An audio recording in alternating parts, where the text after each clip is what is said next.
Hello, hello, hello. Welcome to a quick tips tutorial on how to send alerts to your OBS. First things first, if you guys just want to leave a like and comment down below for me for the algorithm, I'd really appreciate it. So the next thing you're going to want to go ahead and do is head over to your Twitch account, log in, go over to your channel like so, click on your account, head over into your channel dashboard.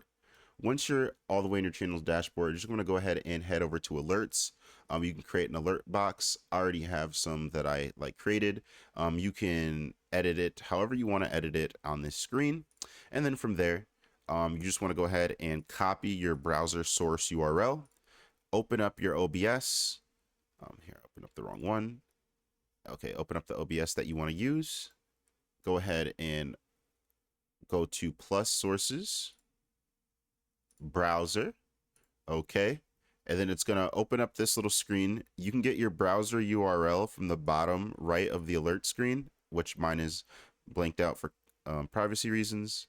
And then you just want to go over here and type in that URL or copy and paste it.